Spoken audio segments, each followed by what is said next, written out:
kabayan, nagluto po tayo. Kumbaga, dinner to. So, ang palaya ang lulutuin ko. Ang palaya lang tayo. Galing po sa ano natin. Galing sa barkura natin. Kumbaga, nakaharvest po ako ng ano. Nakaharvest po ako ng ampalaya.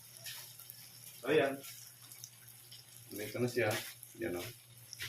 So, marami ka palaya. So, may tawag na.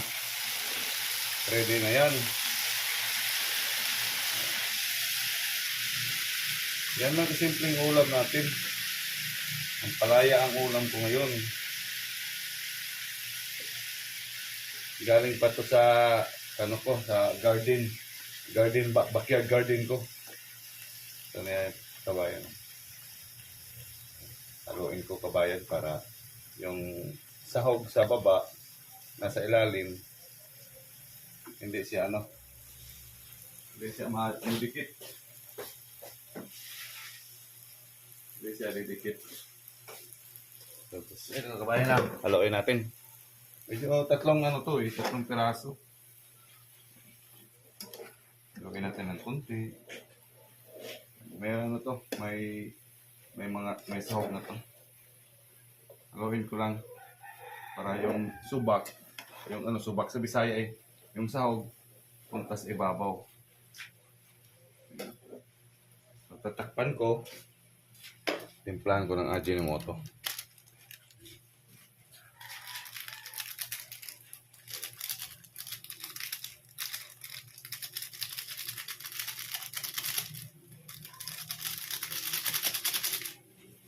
Bigas na.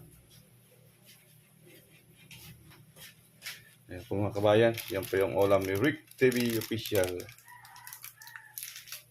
Ampalaya.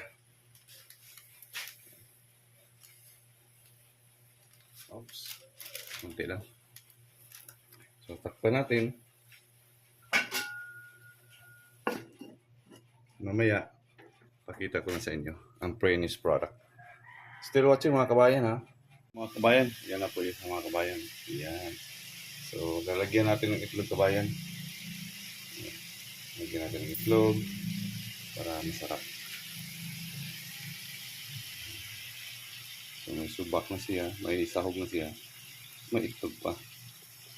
So, haluin natin yan suntik. Para yung itlog ma-mix. Yan. Yan. Thank you for watching mga kabayan ha. Salamat po sa inyo sa tiwala nyo kay Rick. At sa lahat po nagsuporta kay Rick. Oops, malapit na talon. Ayan. Ayan po siya. Ayan. So, thank you for watching mga kabayan. Bye-bye.